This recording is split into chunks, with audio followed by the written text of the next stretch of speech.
Hey everybody, before we start the show, I wanted to let you know that this episode of Tabletop Babble is brought to you by Elderwood Academy. Elderwood Academy are the makers of many fine artisan gaming products. I'm talking about awesome spell books that you can use to hold your dice, cards, minis, and more, dice themselves, hex chests, and so much more. They are really incredible products. I have two of the spell books myself. I love them so much. And you can check out more at elderwoodacademy.com/don't split. It's elderwoodacademy.com/don't split. Pick yourself up a dice catapult, launch them at your friends. It's a lot of fun. This is Tabletop Babble. I'm James Introcaso.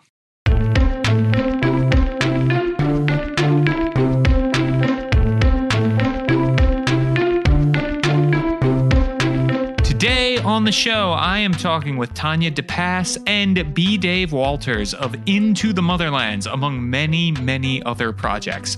We dive deep into their new project, Into the Motherlands, which is both a game that they are creating, a new RPG, and a show. It's going to be an amazing setting.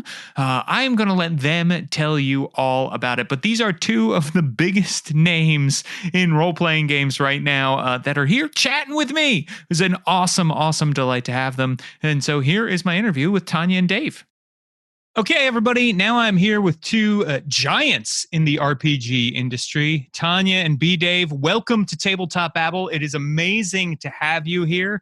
Let's go around the table real quick. We can introduce ourselves, and then we'll jump right into the Motherlands. Tanya, for people who don't know, who are you and what do you do in the world of tabletop role-playing games? Oh, I do way too much. My name is Tanya DePass. And I've consulted, I've written on titles with Paizo, Modkit Games, Green Ronin. I'm working on the Green Ronin version of N.K. Jemisin's books that are going to be turned into an RPG. But as you know, COVID happened. So we're still working, just albeit a little slowly. And I also am on Rivals of Waterdeep, which is an actual play D&D 5e stream that we also do a podcast of. And with our 8th season, we are on our own channel. And D&D is still supporting us. We're a partner now with WotC. And our new season starts October 11th. And I will be the DM. Wow, that's awesome. Yeah, you're doing a ton of stuff. and we're going to dive deep into another project, too, that you are working on with B. Dave. B. Dave, for people who don't know, who are you and what do you do in the world of tabletop role-playing games? First of all, I completely object to the fact that this is an audio-only podcast. I put a lot of time and money into this costume. This is like my own like drag James Introcaso realness type thing. Like it's like we're twins right now. Nobody's ever even gonna know. That's cool. Yeah, like that's fine. Wasted. I wish I looked that good. I went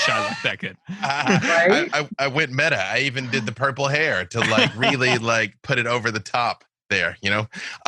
Yeah, B. Dave Walters. I say words about things. I'm all over the place, y'all. I think you probably know me best from either playing Baron Victor Temple on Vampire the Masquerade LA by Night, or freely on Silver and Steel, or wherever fine D&D podcasts are shown. I am the writer and co-creator of Dungeons and Dragons and Dark and Wish, and also the DM for that stream. And I'm doing something somewhere 7 days a week. And yes, and for this project, I am lead developer on the game side for Into the Motherlands. Excellent. Well, it's great to have you both here.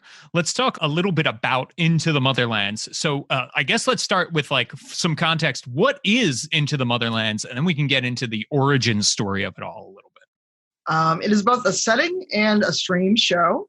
So it is a new sci-fi, words are hard. It is a new Afrofuturist sci-fi setting that we're coming up with, that we're populating with new cultures and, you know, inspiration. Legally distinct inspiration would be Wakanda, but on their own planet versus hidden off on Earth. And, you know, we get to tell a happy story of Black and brown folks that are free of a history of oppression and colonization and slavery. Wow. That's awesome. And Tanya, this is your brainchild, right? This is your idea. Yeah, which is really weird to say out loud.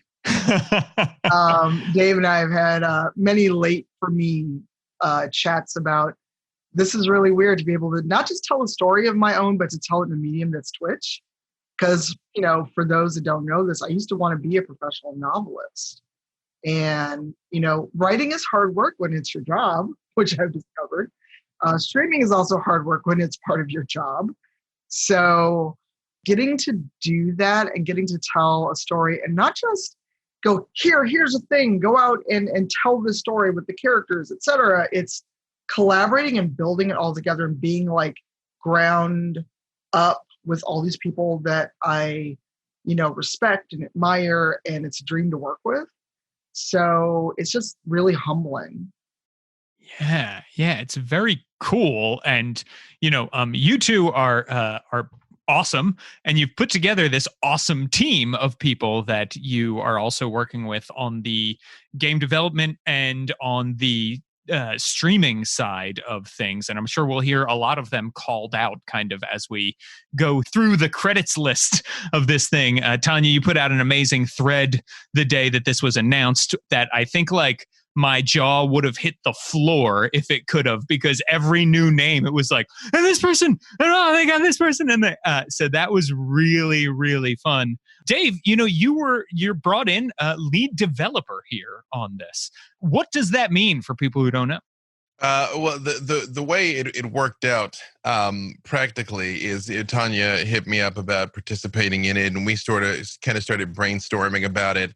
And as we kind of talked about some of the deadlines that we had to hit, because originally you start thinking it's like, well, okay, we have to come up with a game setting and record 12 episodes before the year's over. Like, that's cool, no problem. And then it's like, well, let's check the calendar here. Well, that means we need to finish by here, which means we need to start by here, which, okay, like we actually have no time at all. Fantastic. Great. Awesome. Cool. So we just very much had to hit the ground running. And it was just more about, I keep likening it to, if you remember from Wallace and Gromit, when Gromit's on the front of the train and he's laying the tracks as the train is rolling there so they don't have the accident.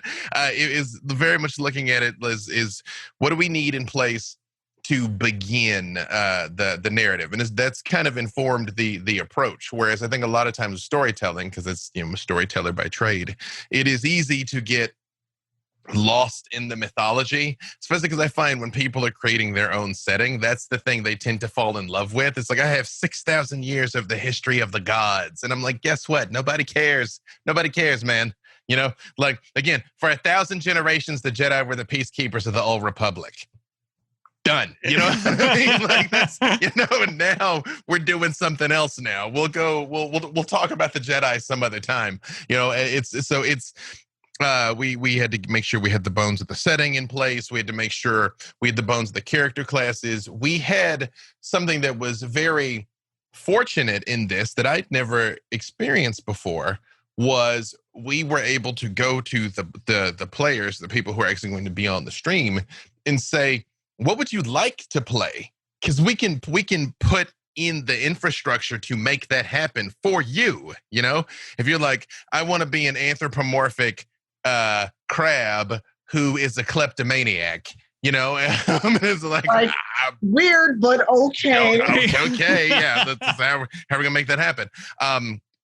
But we had the parameters that Tanya had laid down initially of like sci-fi, not really magic, maybe high technology. It's like, are we going to do this, mystical things? And then we just sort of started fleshing it out.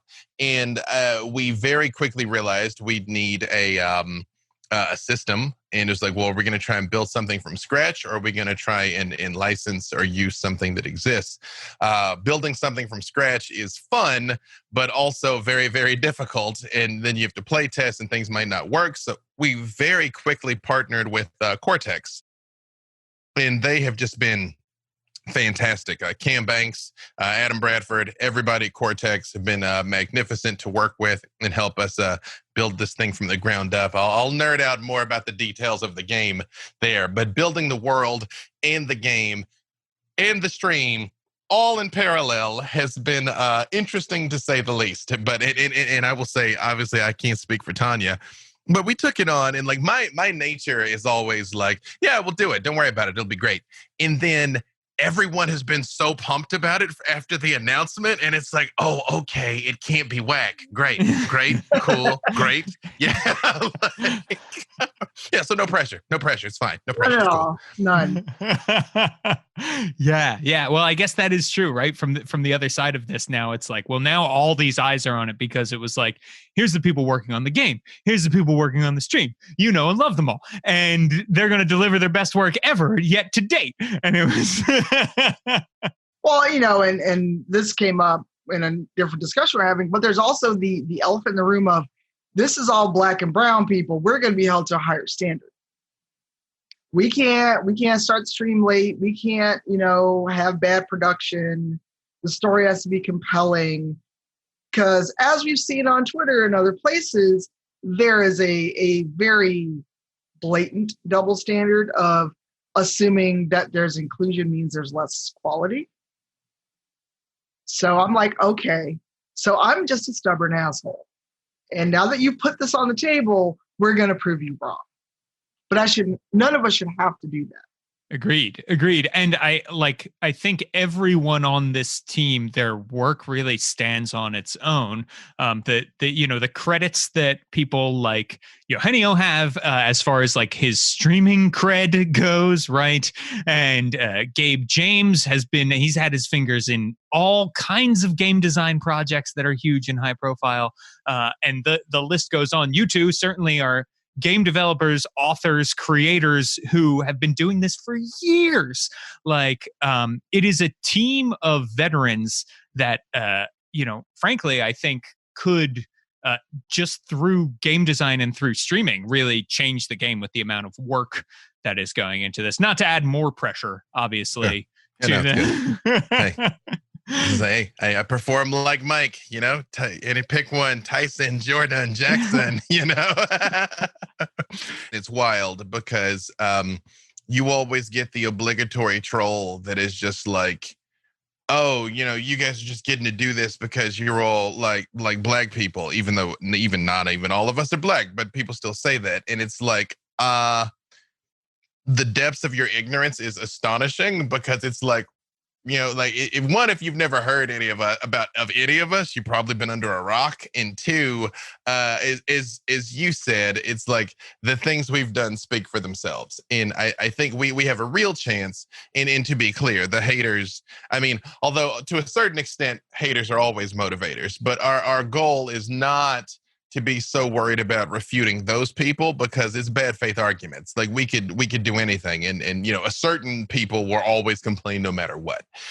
It is more about telling a story that people are going to want to get lost in. All people wanting to get lost in. Yes, we are creators of color, but this story is for everybody. To me, that is the value of storytelling, is something that you can go get lost in, that you can go in, live in, I was going to say live on Coruscant. You may not want to live on Coruscant really, but but like get lost being on the Enterprise, being in that world, even though our show is science fiction, it's the, what it's like to be in Minas Tirith, what it's like to be in Helm's Deep, like actually going and feeling like you're a part of something. And I think the fact that we are very publicly building this in real time will make people feel even more invested in what it is. Because yes, we are putting all these toys in the toy box for Eugenio and the players to work with, but also the things they're doing in the game is also informing the world at the same time. That if we build a city, it's like, something like from Kashyyyk where the Wookiees are, and it's like, oh, towering trees, and they burn all the trees to the ground. It's like, well, that's not a thing anymore. Let's edit that. That's lined out now. Yeah, so now it's the plain of ashes that used to have a bunch of trees in it. And I think that flow back and forth is going to be really interesting to see manifest as well. Yeah, it really is. And it's cool that it's happening in real time for viewers who want to understand more about storytelling and game design, right? They'll have a glimpse of oh, this is one way that we can build things like this. Tanya, what drew you to sci-fi for the story? What was sort of your thought about why you wanted it to be a science fiction tale versus, I don't know, like a high fantasy tale or something like that? Well, two reasons. One was kind of a businessy reason. When these meetings and pitching with Twitch was going on, they were like, "There's already a lot of fantasy out there. It's the market's saturated with fantasy. So, I'm on a D&D show. Dave does a lot of D&D. It's not like there's a dearth of fantasy to go look at. But where are the sci-fi shows? Modifius has Star Trek out, and not a lot of people are streaming that. I can think of one or two streams of it. I'm not seeing a lot of people do Dishonored. So, one, there's already a wealth of fantasy you can go watch. But two, with sci-fi and like with fantasy, we don't get to exist very often. Or we get to be in the story for like 10 minutes. We get to be the magical Negro that teaches like the white star of the show how to be a decent person. Or, they've always got a backstory of tragedy and colonialization. Like, Finn was a former stormtrooper. He was a child soldier. And look at how fandom treated him and still treats him. So I wanted a story mainly that was full of joy, but not in a syrupy way, but in we get to have a past that is free of colonization and slavery. We get to just exist and do the things. We get to fail. Because Black characters they don't get that grace to fail. They don't get the grace to be a villain. So what if someone decides my character eventually is going to turn evil? That's something we can explore, but you don't get to do that. It's either like you're one or the other. You don't get to fail. You don't get to fail up. And give people those options of just being the characters we want to be without all the baggage. Even that is informed the game design. Like, one of the things you're going to find in the rules is we don't have attributes. People are familiar with the Cortex system will understand some of this vocabulary, and if not, you'll read it when we put it out there. But the system is not going to be based on attributes. It's going to be based on skills and on values. So what's important is not so much what you were born as, but what are you good at and what do you care about? Those are the things that inform everything else. So it's less that I'm an orc and therefore I'm strong. It's like, well, I'm a philosopher and I realize and I feel like you must protect the weak, and that is going to mechanically impact the game. Not just like, this is how my character feels. It actually will affect the dice. It actually will affect the rolls. It actually will affect the outcomes. Oh, wow. Yeah, that's really cool. And I do want to ask you about Cortex and kind of your decision to start there, developing with Cortex for the stream and everything like that. So what led you to Cortex? A few things. When we were weighing things, of course, there are some really great systems out there. The Cypher system is great. No pun intended, as I see Cypher written right behind Tanya's head here. There's you can use the D20 OGL. There's no lack of things. But it just so happens in February when I went to the D&D Beyond headquarters, which was the last trip I took before the apocalypse hit. Didn't know that. Wow. That shows you how random life is. When we were down there shooting the musical, I sat down and I talked with Adam Bradford, and he showed me Cortex. He showed me like some things that were coming, some of which have been announced and some haven't. I won't say anything, so you don't see like red dots appearing on my head here to not speak up too much. But they were just really excited about the system and what it could do. And of course, I have a good relationship with D&D Beyond. And I just circled back to Adam and I was like, hey, look, we need a system. I think this show is going to get a lot of eyeballs. So here's an opportunity where you've helped us. We can kind of be a flagship show for you and showing off what the system can do. And the answer was absolutely yes. And like I said, Cam has been fantastic. Worked one-on-one with him. We've worked with him collectively, working with the developers. We have more work to do here in an increasingly short amount of time because it's the time of this recording. The show begins in 10 days, Sunday, October 4th. Right now, I think we got about 90%. No, we could start. We could start now, but it could use just like a little more. It's like when babies are being born, by the way, y'all. Babies are actually ready at about 8-ish months, around 32 weeks. And then like the last 8 weeks, so they're just packing on pounds, like babies are just carving up at that point. That's kind of what we have right now. Like it's there. It's there. We need to put a little more meat on the bones over this next 10 days or so to get it out. But I think the real strength of the Cortex system has been it is very modular and it is very adaptable. I know they just finished the Kickstarter. I think you can still get the PDF. Don't quote me on that. But even as I sat down with Cam, they showed me, you know what? Let me not even say the name of those games. Maybe they're not announced. But Sure. Yes, they showed me stuff.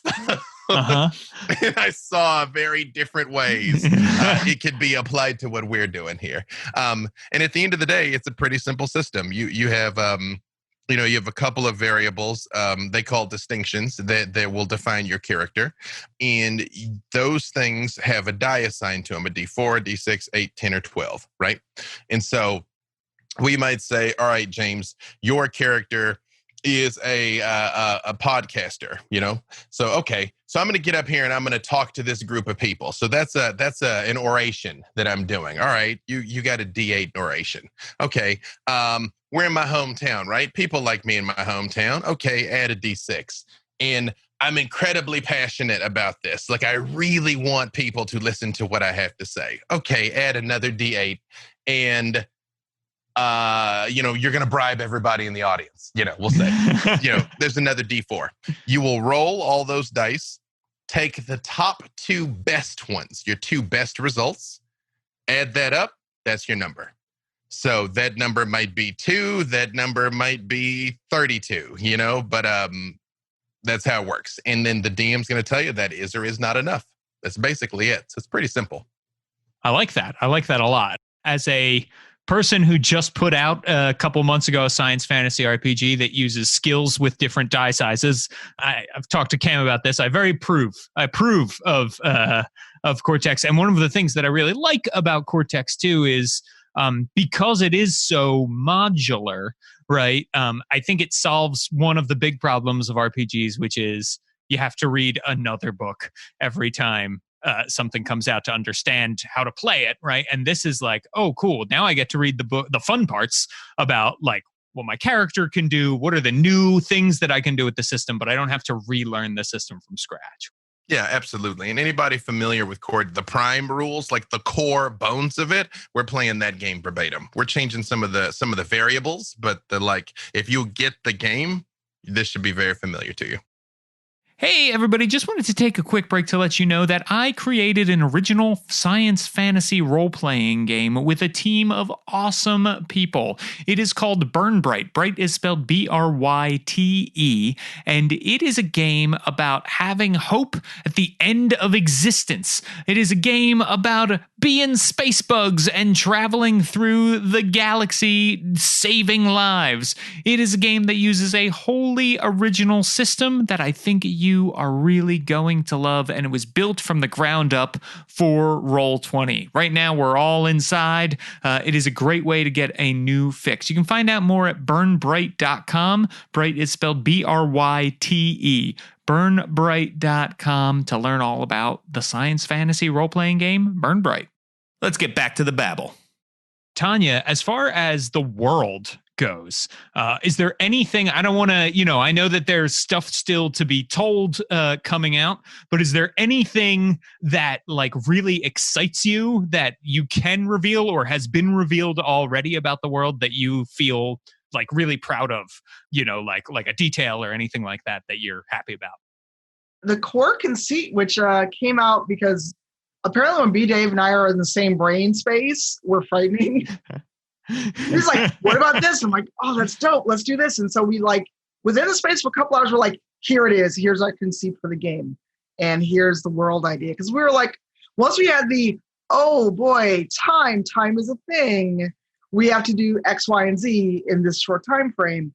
Dave was like, what about this convoy, or is it its fleet, from Mansa Musa, who was a 14th century emperor of Mali? If I'm wrong, Dave, correct me, because I'm the worst history student ever. And he sent a fleet to the Americas that never made it. So what if the people you're now playing are descendants of that fleet? We're hand waving, timey wiming a little bit of how exactly they got there, and that can maybe be an adventure where you try to figure out how your descendants got here in the first place, kind of going back to your origins. But it's like, regardless, 1,500, 2,000 years ago, they got to this planet. And at the time you're playing, they're fully integrated in society. They're integrated into like the indigenous peoples that were there, and they've met them. And one of our developers came up with a good way to link one of the cultures. We're getting away from race. We're not doing race or cultures, and they're not classes, they're professions. So they linked one of the, I guess, home worlds, people that belong there. I'm trying to think of a good way to phrase it. The people that were already on the planet, when they showed up, they met almost like first contact with Star Trek when the Vulcans meet the humans. And that is how they linked and how they got to know each other. And then, people evolved, their beliefs changed. They integrated within all these different alien cultures. It's a mix of people from Earth and then also people who were already living on this other planet. That is dope. I love that. Yeah, so it's not like humans came here to colonize this planet. It wasn't like, oh, aliens snatched them up and they were enslaved because, again, staying away from enslavement and everything else. And it's like just a good way for us to show another timeline of how people could have evolved without the shackles of oppression, without the shackles and history of slavery. Not to say that they're all good people, because there's bad people in all cultures, but without tying it to your people can't get ahead because you were systemically oppressed. No colonialism. Yeah, because this is one thing that I've shared before. The thing that kind of put me on the map initially was being critical of WotC for Chult and their portrayal of the Black people in Chult, and the fact that it kind of was like a lazy colonialism analog. The original portrayal of Chult in the 80s was problematic in the ways many things were that came out from that time, which honestly, in and of itself, I don't really take personally. It was a product of its time, whatever. And this, and then when Tomb of Annihilation came out, it was just a little tone deaf, because I very much was like, it's a fantasy world. The Black people could be from the moon, you could have done anything. Like why are they kind of picking up the pieces of having been left by their colonizers? And to WotC's eternal credit, they listened. They quite frankly, they work with me. They work with people like Tanya. But even in our fantasy worlds, you still get people of color being portrayed as either the trauma PTSD survivors of a hostile conflict, or like Tanya was saying, the noble savage that just have this intrinsic wisdom, we are the brown people. How? We understand everything. So we just wanted to get across the fact that we have this world that essentially for 1,000 years has operated on its own in its vacuum. And what would that look like? What would such a place form like? What would its governing body look like? What would its religion be like? What would its politics be like? And as Tanya said, you will find there will be good people there and there will be not good people there, and there will be conflict. But the conflict will not be born out of systemic oppression, institutionalized racism, colonization, or anything like that. Sure. Is there so what sorts of stories, adventures do you foresee people who play the game going on, right? What are they going to be doing? What sort of heroics or maybe anti-heroics will people get up to? Well, right now we're looking at a couple things. So Jasmine Bullard, that bronze girl, she's writing our streamed adventure. And without giving too much away, it's a bit of a, you may go off planet, you may not. And, looking into why people are doing nefarious things with resources. Because I don't want to give it all away. Sure. And then Latia Jaquise is writing a second adventure. So when all is said and done, we can go, if you liked what we did, here, go play in the sandbox. Right. That's very cool. And those are two extremely good adventure writers that you have on board for this. Yeah, I think if you, I think in your mind, especially at a lower level, if you think kind of a Firefly-ish vibe is probably where it's going to start for most people. Your adventurers, frontiers people, kind of on the edge, looking to make your own way, and more will be revealed. You know, I think we have constructed the sandbox in such a way that you're going to find that you can have that spectrum of experiences, all the way from a frontier style adventurer where you're scraping to find water, all the way down to a fairly high tech cyberpunky type adventure, creeping through the dregs of some major metropolis. So it should be pretty dope. Hopefully, should be pretty dope. No, guaranteed. I guarantee it will be dope. Nice. Just increase that pressure some more. It's all right. Don't worry about it. No, it's good. It's good. Now, because now that I've guaranteed, if you don't think it's dope, maybe you just have bad taste. Think about it. Oh, I like that. I like that. and knowing you, I'm like, I don't want Victor to think I have bad taste.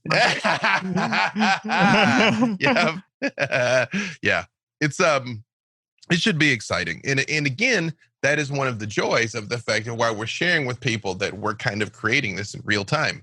Because I can see a world where, the interactions of people playing with it and building up their own sandbox also will be helping expand like the richness of the mythos all along. So it's not just about us. Like this is a collaborative art, what we're doing here.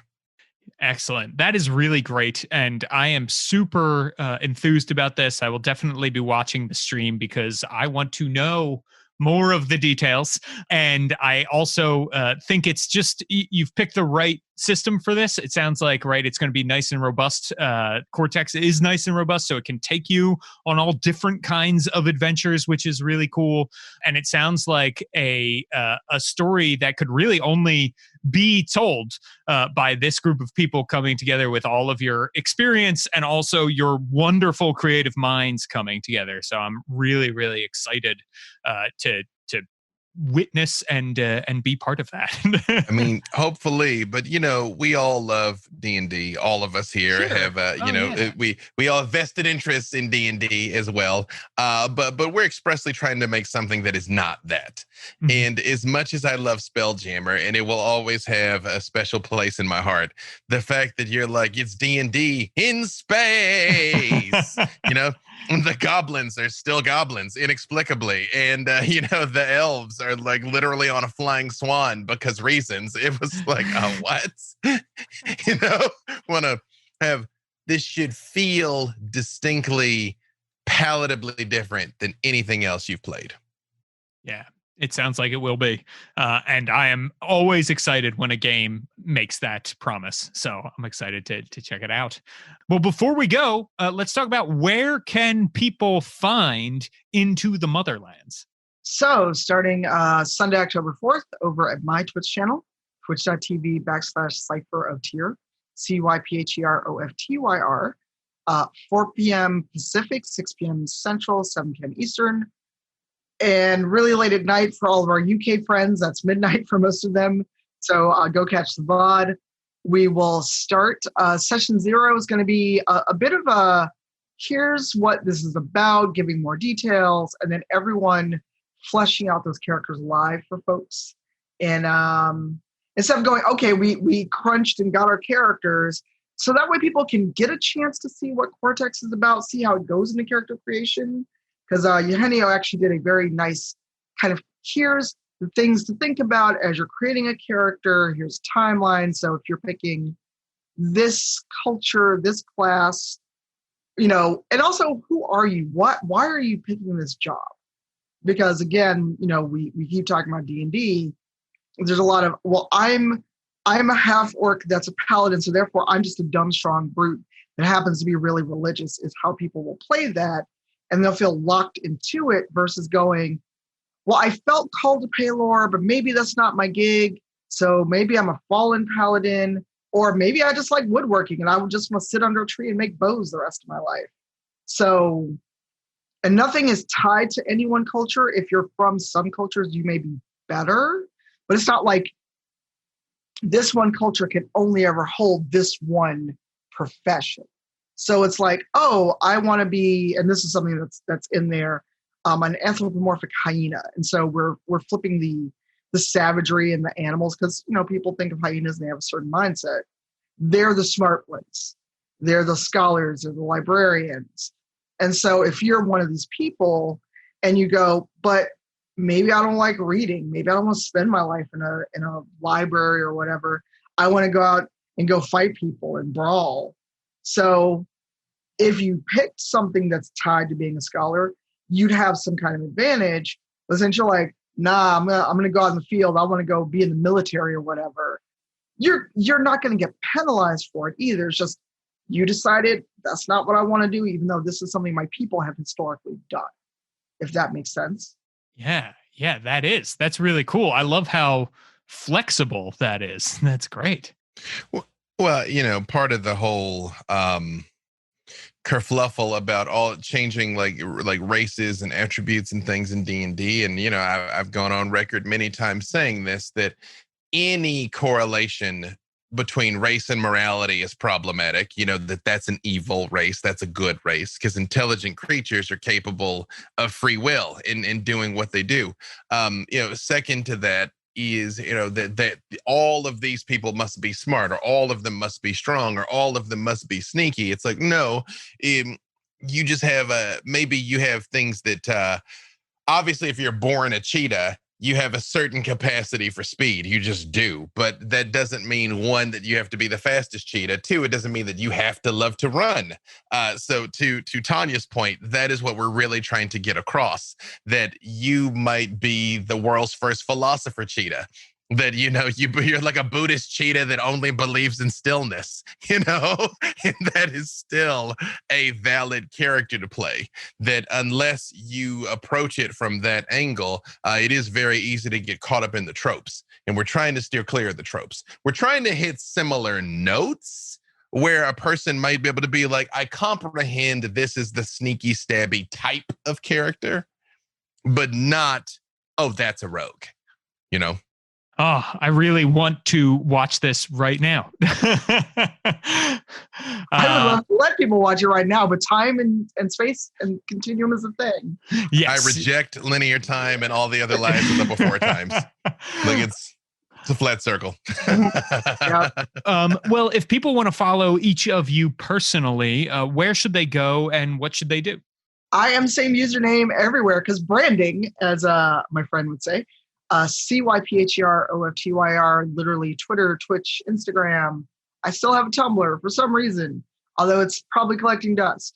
Website, Cypher Tier, and we have at least bought the domain for Motherlands RPG. We need to populate it, so there will be a site.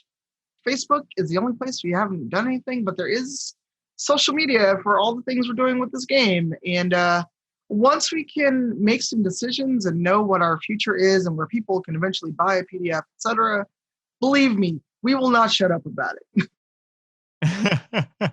Yes. Yeah. And so it's good to, if you're interested in that, follow all of the Into the Motherland socials now and follow Tanya. And of course, follow B Dave, who can be found also were at B Dave Walters. I also still have a Tumblr, which I again have I was gonna say inexplicably become active again on, but I'm on a show currently called Pirates of Leviathan on Dropout, and a big chunk of that community is still on Tumblr. Weird. Really? So I had to pull my Tumblr out of the mothballs there. Yeah, that's a YouTube, Facebook, Twitter, Instagram, pretty much everywhere. I'm at B Dave Walters, and I'm doing something 7 days a week. So, toss me a follow, and if you have any questions, just hit me up. Should be a grand old time. Excellent. Well, thank you both so much for joining me today. I really appreciate it. Oh, you're so welcome. This is gonna be fun. Thank you for having us again. Maybe when the cons come back around, I'll roll this costume back out again. I'll be the stunt James. People be walking up to me asking me to kiss their babies, to bless them. They're like, "Oh, Mr. Introcaso, hearken unto us." It would be the first time that ever happened to anyone with my name. So. That's your goal. That's your goal. There it is. Right. That's right. Achievement. Mm-hmm. All right. Thank you, sir, and thank you all for listening. That was a great interview with Tanya and Dave. You know, people, you are going to hear a lot of tabletop babble in the future, but it won't all be from me. Episode 200 will be my final episode as its host. But fear not, the podcast lives on the Geekspective Network with new hosts Amber, John, and Kenny. You are going to love it. Amber has been on this show before, as has Kenny, and we are going to meet John soon. They are all going to be here before I end my run as host. You are going to love them, and so I would love to give them a gift from us, from the Tabletop Babble community, to show that we support them, we love them, and we are excited for the awesome changes they are going to bring to the show. And I tell you, it is huge. I cannot wait to become a listener of this program. So what you are going to want to do, head on over to Apple Podcasts, leave us a 5-star review. Really, you can leave us a 5-star review, and it will help other people find the show, and it will be a great start for the new hosts and for the new network over at Geekspective. So go, please do that. Also, for people who don't know, I just got a new gig. I'm going to be a full-time game developer. I am going to be working as a line developer with MCDM. That is Matt Colville's production company that makes all kinds of awesome gaming products. So I cannot wait to start this new career path where I am going to be working with a company full-time instead of freelancing my butt off. So I will be employeeing my butt off. It is going to be a lot of fun. You can find out more at mcdmproductions.com. And don't forget to check out my blog, worldbuilderblog.com, for more awesome updates.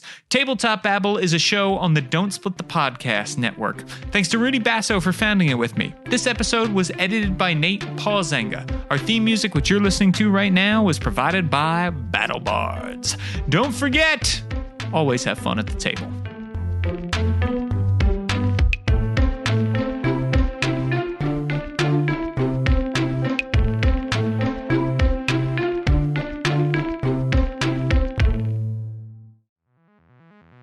I'm Lisa Chen, and I host Behold Her, a monthly podcast that shines a spotlight on women in the world of tabletop games. There are so many women to behold in this amazing hobby, and our experiences as female gamers are as diverse as we are as individuals. Through one-on-one interviews, audio essays, and panel discussions, all centered around a monthly theme, the guests on Behold Her share their unique stories as players, game masters, designers, artists, organizers, and so much more.